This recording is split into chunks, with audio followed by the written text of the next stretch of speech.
Le cœur et la tête, ils fonctionnent pas sur les mêmes modes, ils sont pas connectés au même plan et ils n'ont pas les mêmes modalités d'action et ni les mêmes capacités, les mêmes vocations. Mais on doit les faire circuler, travailler ensemble. On a parlé de s'aligner. Hein. Vous avez vu, je fais comme ça, tête, cœur et le ventre qui est le centre du corps en fait. Hein. Aligner, ça veut dire que je suis pas comme ça, sinon j'y arrive pas. Donc pour s'aligner, on va déjà commencer par harmoniser la tête et le cœur. Ok? On verra sur l'action tout à l'heure. Comme je vous ai dit, je vais vous proposer un truc pour passer à l'action, mais je vous proposerai déjà de prendre conscience que le cœur, il est relié à notre nature profonde. Le soi, dans le bouddhisme, on appelle ça la bodhi. La bodhi, c'est l'intuition pure, c'est l'âme. C'est l'âme, c'est le plan le plus élevé de notre individualité. Au-dessus, on est sur la lumière éternelle. Ce soi, le bodhi, il est considéré comme étant dans notre cœur. C'est notre perle, c'est ce que nous sommes. Et donc se relier à cette nature-là, c'est nécessaire pour se réaliser. Donc la tête, le petit risque qu'elle a, c'est qu'elle peut tout rationaliser, le danger, et qu'elle se mette à créer des schémas qui sont pas bons pour nous en fait, qui sont en désaccord avec ce dont le cœur a besoin. A l'inverse, le cœur, il s'emballe. Il peut être complètement instable. Il est aussi, parce que parfois il est un peu pollué, il est blessé, on a vécu des souffrances, il peut créer des énergies, des motivations, des désirs qui ne sont pas bons pour nous, pas bons pour les autres. La tête va pas être d'accord, dire écoute, on ne peut pas faire ça, et ça va créer encore un désaccord. Donc il y a vraiment cet accord qui est nécessaire. Première étape, c'est l'intention. Quelle est mon intention? Deuxième étape, c'est aller voir dans le cœur ce qui se passe. Le cœur, c'est le siège de l'amour. L'amour, c'est une énergie surpuissante. L'amour du cœur, l'amour humain, il est relié à l'amour universel. Vous savez, nous, quand on fait du Reiki, on cherche cette énergie, cette unité avec le tout, ce plan merveilleux, magnifique, bénéfique pour tous. Donc, aller plonger dans son cœur et écouter si ce qu'il a à dire et si l'intention qui a été développée dans l'esprit, dans le mental, est en accord avec l'intuition et le désir d'amour du cœur. Les émotions, c'est le mouvement. L'émotion, elle crée le mouvement. Et le désir, ce désir du cœur, si le cœur désire l'intention de la tête, si le cœur désire, ça va développer une force phénoménale. Vous arriverez après à des actions très simples. Donc accorder la tête et le cœur, c'est nécessaire. Donc, on peut poser une main sur le cœur, parfois ça nous aide, hein, sur le cœur ou sur le chakra du cœur, vous voyez. Et vous regardez, vous écoutez un peu, vous ressentez ce qu'il a à dire. Vous lui demandez si cette intention lui plaît. Alors comment est-ce qu'on fait? Parce que si vous discutez avec votre cœur, vous écoutez des mots, les mots c'est la tête. La tête pense. Le cœur, il ressent, il a des sentiments. Donc, quand vous avez votre intention, vous avez une image claire. Est-ce que cette intention vous apporte des sentiments agréables? Si le cœur ressent de la joie, si le cœur ressent de la paix, si le cœur ressent de la foi déplace des montagnes, le désir ardent du cœur de réaliser notre intention va générer une puissance phénoménale en énergie. Donc avant de passer à l'action, de manière désordonnée, avant d'essayer d'appliquer dans le corps les idées de la tête, les idées claires de l'intention, il faut descendre dans son cœur. Et là, c'est de la relation.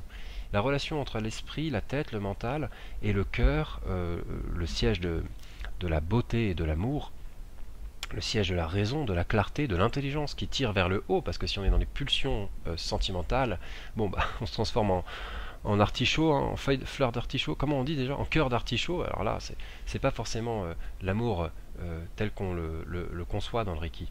Donc faire cet accord entre les deux. Donc s'habituer en fait à dialoguer, à écouter ce qui se passe dans le cœur. Donc l'exercice à faire pour ça, concret, pour passer à, disons, une mise en pratique, c'est d'écrire une affirmation positive. Et si vous écrivez une affirmation positive, il y a deux choses qu'elle doit vous donner. J'aime pas trop qu'on s'obsède avec les techniques en croyant que la technique mène à la réalisation. Les techniques, ok, pas de négation, machin, temps présent. On l'a déjà vu, vous reverrez les autres vidéos, puis il y a d'autres vidéos qui sont faites hein, sur YouTube. C'est pas ça le plus important. Les deux choses les plus importantes, c'est que l'affirmation positive vous donne une image claire. Vous fermez les yeux, vous dites la phrase positive et vous devez avoir une image claire de vous en train de vivre cette expérience. Pas besoin que ce soit détaillé, hein, comme une espèce de toutes les étapes à franchir, mais est-ce que quand vous dites votre affirmation positive, l'image est claire? Si l'image est claire, l'esprit est clair. Si l'image n'est pas claire, il faut réécrire l'affirmation positive. Et écoutez, vous ne pouvez être que dans la réceptivité. Est-ce que ça vous apporte un sentiment agréable? Si ça vous apporte un sentiment agréable, c'est que le cœur est d'accord. Si le cœur est d'accord, la motivation, l'énergie, le désir et tout ce que vous avez pu noter à votre manière, les termes, moi j'utilise motivation, sincérité, etc. Ça me plaît, il y a un côté warrior, mais allez chercher chez vous ce qui peut imager cette énergie justement. À quel moment votre cœur, et vous passez la main dessus, vous récitez votre affirmation positive, hein, et quand vous récitez votre affirmation positive, est-ce que votre cœur vous dit waouh? Et dans ces cas, comment il le dit? Lui, c'est par des sentiments. Si c'est de la joie, sentiment de liberté, l'impression que l'aura grandit comme ça, sentiment de bien-être, un sentiment de confort, si c'est ça que ça vous apporte, en fait, vous êtes en accord avec la vibration d'amour intérieur, et cette vibration, là, c'est moi qui vous l'affirme, elle est en accord déjà avec la vibration d'amour universel. Donc le champ d'énergie réalisé est gigantesque. Donc en plus de ça, quand vous allez passer à l'action, qui est la troisième étape, à aucun moment il y aura un blocage intérieur. Quand vous faites ce travail, vous nettoyez votre inconscient, vous cherchez à enlever les éléments qui pourraient vous perturber, vous empêcher de vous réaliser. Si votre image claire, intention sous forme d'affirmation positive, sous forme de mots, vous apporte des sentiments naturellement, on ne force pas le cœur, c'est très violent, c'est comme forcer quelqu'un à nous aimer, c'est impossible, on ne peut pas, même en donnant de l'argent, ce que vous voulez, c'est pas de l'amour, on n'aura pas d'amour comme ça. Le cœur, il aime quand il veut, et donc le mental ne peut que le séduire, lui proposer, essayer de l'écouter et de réajuster l'intention, un peu comme les yeux qui se portent à un endroit, pour essayer de voir à quel moment ça match, et l'énergie du sentiment, elle va venir créer, donner la force dont nous avons besoin pour la réalisation. Et si on ressent un doute, vais-je y arriver? Joël, Philiso. Alors comme tu cites pas d'exemple précis, je ne sais pas exactement ce que ça veut dire, mais la question c'est pas vais-je y arriver? La question est quelle est mon intention? C'est pas vais-je y arriver, parce que la première question, et après on va passer à l'action, mais si on doute à y arriver, c'est qu'on est déjà en train de penser à l'étape de la réalisation. Alors que là, je vous invite au contraire à être dans une première étape de relation à soi et d'alignement sur nos vrais objectifs. Finalement, il y a deux options. Soit je suis moi-même, soit je ne suis pas moi-même et je suis des règles et des codes qui ne me correspondent pas. Alors avant de se demander est-ce que je vais y arriver, et je vais vous te dire comment y arriver. La première question à se poser c'est qu'est-ce que je veux? Quel est mon ressenti, la vérité? Donc là on parle de la vérité avec un grand V.